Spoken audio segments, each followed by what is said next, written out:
નમસ્કાર. ગુજરાત સમાચાર ટેલિવિઝન દ્વારા પ્રસ્તુત ન્યૂઝ બુલેટિનમાં આપ સૌનું હાર્દિક સ્વાગત છે. આજના મુખ્ય સમાચાર આ પ્રમાણે છે. ગરીબો માટે સરકાર દ્વારા જાહેર કરાયેલ ખોટા આંકડા પરત ખેંચી નવો સર્વે હાથ ધરાશે તેમ જણાવતા મોન્ટેકસિંહ અહલુવાલિયા. સંજીવ ભટ્ટની જામીન અરજી અંગે રાજ્ય સરકાર તથા ડીજીપીને અપાઈ નોટિસ, જેની આવતીકાલે કરાશે સુનાવણી. લોકાયુક્ત નિમણૂક મુદ્દે હાઈકોર્ટમાં આવતીકાલે હાથ ધરાશે વધુ સુનાવણી. અને શહેરના પૂર્વ ઝોનમાં મ્યુનિસિપલ કોર્પોરેશન ટેક્સ વિભાગ દ્વારા હાથ ધરાયેલી સીલિંગ ઝુંબેશ. અને હવે જોઈએ સમાચાર વિગતવાર. સરકાર દ્વારા ગરીબો માટે જાહેર કરેલા આંકડાને પાછા ખેંચી લઈ હવે નવો સર્વે હાથ ધરાશે તેવું નિવેદન કરી મોન્ટેકસિંહ અહલુવાલિયા તથા જયરામ રમેશ દ્વારા સંયુક્ત પત્રકાર પરિષદ યોજવામાં આવી હતી. ઉલ્લેખનીય છે કે ગરીબી માટે ગ્રામ્ય વિસ્તારમાં ₹26 અને શહેરી વિસ્તારમાં રહેતા લોકો માટે ₹32માં રોજ ખર્ચ ચલાવી શકાય તેવો એક સર્વે બહાર પાડવામાં આવ્યો હતો, જેનો ભારે વિવાદ થયા બાદ આજે આ ગરીબીની નવી પરિભાષાને લઈને આયોજન પંચ અને ગ્રામીણ વિકાસ મંત્રાલય દ્વારા સમજૂતીથી હવે નવી વ્યાખ્યા અંગે સુપ્રીમ કોર્ટમાં નવું સોગંદનામું દાખલ કરવા જણાવ્યું હતું તથા ગરીબીની વ્યાખ્યા અંગે વિસ્તારપૂર્વક જાણકારી આપી હતી. સંજીવ ભટ્ટની 30મી સપ્ટેમ્બરના રોજ ધરપકડ કરવામાં આવી હતી. ત્યારબાદ તેમને ન્યાયિક હિરાસતમાં સાબરમતી જેલમાં મોકલી આપવામાં આવ્યા હતા. આજ રોજ તેમણે સેશન કોર્ટમાં જામીન અરજી કરી હતી, જે અંગેનો નિર્ણય કાલ સુધી મુલતવી રાખવામાં આવ્યો છે. ઉલ્લેખનીય છે કે કોર્ટે સંજીવ ભટ્ટની જામીન અરજી સ્વીકારીને પોલીસ મહાનિર્દેશક અને રાજ્ય સરકારને તેમની જામીન અરજી અંગે પોતાનો દ્રષ્ટિકોણ માંગ્યો હતો અને તે અંગે નોટિસ ફટકારી હતી, જેથી હવે વધુ સુનાવણી આવતીકાલે થશે. તો બીજી તરફ સંજીવ ભટ્ટના પત્ની શ્વેતા ભટ્ટે આજે ગૃહપ્રધાન શ્રી ચિદમ્બરમને પત્ર લખી જણાવ્યું હતું કે અમારી સાથે રાજ્યની પોલીસ દુર્વ્યવહાર કરી રહી છે અને અમને ખોટી રીતે હેરાન પરેશાન કરે છે, જેના માટે અમને તટસ્થ ન્યાય મળે તેવી માગણી તેમણે કરી હતી. 7.5 વર્ષ બાદ રાજ્યપાલે રાજ્યમાં લોકાયુક્તની નિમણૂક કરવાના મામલે થયેલી રીટ પિટિશનમાં રાજ્યપાલે સરકારને વિશ્વાસમાં લીધા વિના ઉતાવળે લોકાયુક્તની નિમણૂક કરી છે, જે ગેરબંધારણીય છે તેવી રાજ્ય સરકાર તરફથી હાઈકોર્ટમાં રજૂઆત કરવામાં આવી હતી. આ અંગે આજે સુનાવણી દરમિયાન રાજ્ય સરકારે તેની દલીલો રજૂ કરી હતી તથા બચાવ પક્ષની રજૂઆત બાકી હોવાથી આવતીકાલે સુનાવણી હાથ ધરવામાં આવશે. Excellent feel, great fall, ideal finish, fine suitings from Digjam. It's who you are. આજે શહેરના ટાઉન હોલ ખાતે વિકલાંગો દ્વારા પોતાની વિવિધ માંગોને લઈને પોતાની સમસ્યાનો ઉકેલ લાવવા ધરણા યોજવામાં આવ્યા હતા.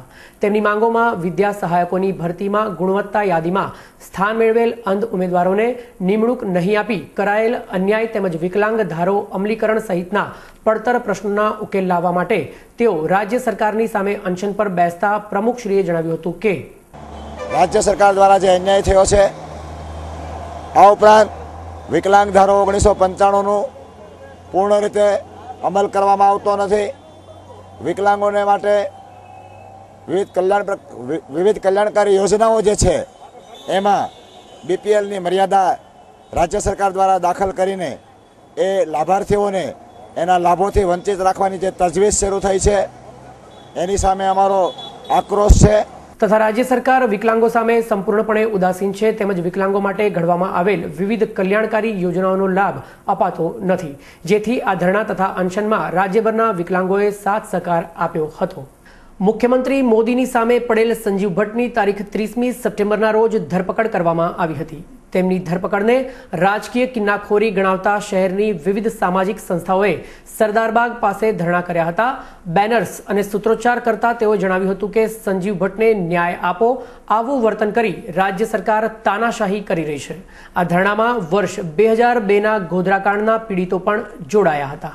મ્યુનિસિપલ કોર્પોરેશનના ટેક્સ વિભાગ દ્વારા બાકી પ્રોપર્ટી ટેક્સની વસૂલાત માટે સીલિંગ ઝુંબેશમાં આજે સવારે આશ્રમ રોડ, CG રોડ, IIM વિસ્તાર સહિત પશ્ચિમ ઝોનના તથા પૂર્વ ઝોનમાં રખિયાલ, બાપુનગર, અમરાઈવાડી, ખોખરા અને નિકોલમાં ટેક્સ વિભાગ ત્રાટક્યું હતું, જેમાં નિકોલ સરદાર પટેલ મોલમાં 10 મિલકત, રખિયાલમાં 37, બાપુનગરમાં 17, અમરાઈવાડીમાં 20, ખોખરામાં 8 મિલકતોને સીલ લાગી ગયા છે.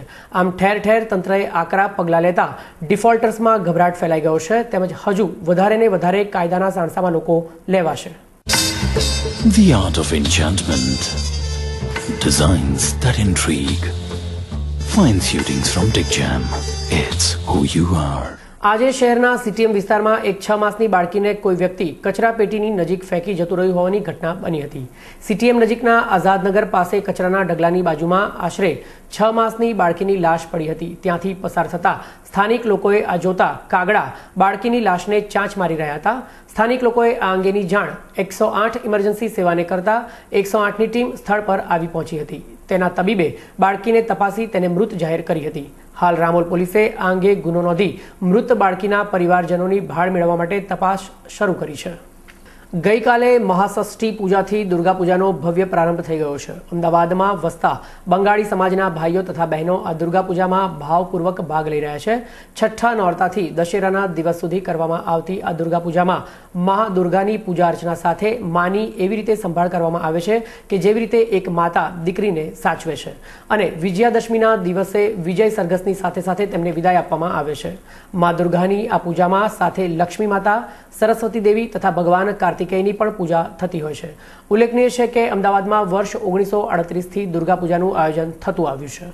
નવરાત્રિમાં ફૂલોની માંગ વધતા ભાવમાં વધારો થયો છે, જેથી આવતીકાલે આઠમ અને દેશભરમાં દુર્ગા પૂજાની શરૂઆત થતાં ફૂલોની માંગમાં હજારી ગોટા ₹25 થી 35 અને ગુલાબમાં ₹300 થી 325 પ્રતિ કિલો ભાવ વધારો થયો છે. તેમજ આ વખતે બજારમાં સ્થાનિક કરતાં બહારગામના ફૂલોની આવક વધારે છે, જ્યારે આઠમનું અનેરું મહત્વ હોવાને કારણે ભક્તોને માતાજીને હાર ચડાવવા મોંઘા પડશે. The essence of luxury, the shades of supremacy. Fine suitings from Dick Jam. It's who you are. નવલી નવરાત્રિના છેલ્લા દિવસોમાં ખેલૈયાઓનો ઉત્સાહ ચરમસીમાએ પહોંચી ગયો છે. યુવા હૈયાઓ અવનવા સ્ટેપ્સની સાથે મન મૂકીને ગરબાનો આનંદ માણી રહ્યા છે. તેમાં પણ બોલિવૂડ અને ટેલિવિઝનના કલાકારોની ઉપસ્થિતિ વધારે રંગત જમાવી દે છે. ગઈકાલે શહેરની જાણીતી ક્લબ ખાતે રાસ ગરબાની રમઝટ ચાલી હતી. ત્યાં જ બોલિવૂડ હીરો રણબીર કપૂર તથા નવોદિત અભિનેત્રી નરગિસ ફકરી ફિલ્મી અંદાજમાં એન્ટ્રી મારી હતી, જેઓને મળવા માટે અને તેમના ફોટોસ ખેંચવા માટે ખેલૈયાઓએ ભારે પડાપડી કરી હતી.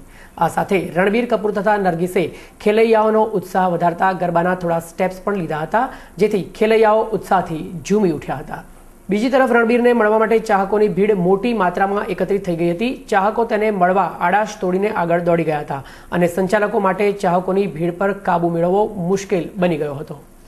નવરાત્રિના 7મા દિવસે એટલે કે 7મા નોરતે કાલ રાત્રિ માતાના સ્વરૂપનું પૂજન કરવામાં આવે છે, જેમનો વર્ણ કૃષ્ણ છે. 3 નેત્રો અને ગળામાં અલૌકિક માળા ધારણ કરેલ છે તેવા કાલ રાત્રિ માતાની સાધના કરવાથી ભૂત પ્રેતથી તથા જળથી રક્ષણ થાય છે. નવરાત્રિને લઈને શહેરના દેવી મંદિરોમાં પૂજા હવન અને અનુષ્ઠાન થઈ રહ્યા છે, તો બીજી તરફ પાર્ટી પ્લોટ્સ અને ક્લબ્સની અંદર રાસ ગરબા કાર્યક્રમોની રમઝટ જામી રહી છે. તો આવો નિહાળીએ તેની એક અનેરી ઝલક.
અને હવે જોઈએ સમાચાર વિગતવાર.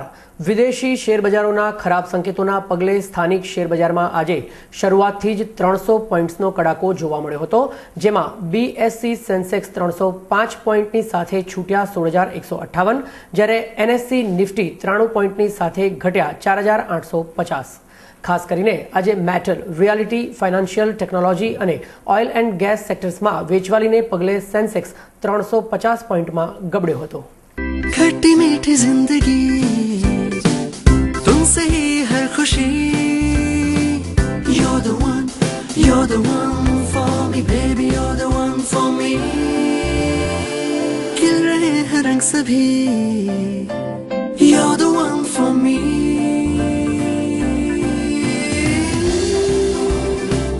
You're the one Amul ice cream bars खट्टी मीठी जिंदगी का हर फ्लेवर આજે શેર બજારમાં મંદી જોવા મળી હતી। આજે સેન્સેક્સ 16,255 પર ખુલ્યો હતો। દિવસભરની વેચવાલીને પગલે સેન્સેક્સ નીચો રહ્યો હતો। દિવસ દરમિયાન સેન્સેક્સ 16,056 થી 16,255 ની વચ્ચે રહ્યો હતો। દિવસને અંતે સેન્સેક્સ 302 પોઈન્ટથી ઘટીને 16,151 પર બંધ રહ્યો હતો, જ્યારે નિફ્ટી 93 પોઈન્ટથી ઘટીને 4,849 પર બંધ રહ્યો હતો। અને હવે જોઈએ આજના હવામાન સમાચાર। આજનું અમદાવાદનું મહત્તમ તાપમાન 34 ડિગ્રી સેલ્સિયસ અને લઘુત્તમ તાપમાન 26 ડિગ્રી સેલ્સિયસ રહ્યું હતું, જ્યારે બરોડા મહત્તમ 34 ડિગ્રી, લઘુત્તમ 25 ડિગ્રી, સુરત મહત્તમ 31 ડિગ્રી, લઘુત્તમ 25 ડિગ્રી, રાજકોટ મહત્તમ 33 ડિગ્રી, લઘુત્તમ 23 ડિગ્રી અને ભુજનું મહત્તમ તાપમાન 33 ડિગ્રી સેલ્સિયસ અને લઘુત્તમ તાપમાન 23 ડિગ્રી સેલ્સિયસ રહ્યું હતું। તો આ હતું ગુજરાત સમાચાર ટેલિવિઝન દ્વારા પ્રસ્તુત ન્યૂઝ બુલેટિન। આવતીકાલે ફરીથી મળીશું આ જ સમયે આ ચેનલ પર। ત્યાં સુધી રજા આપશો। નમસ્કાર।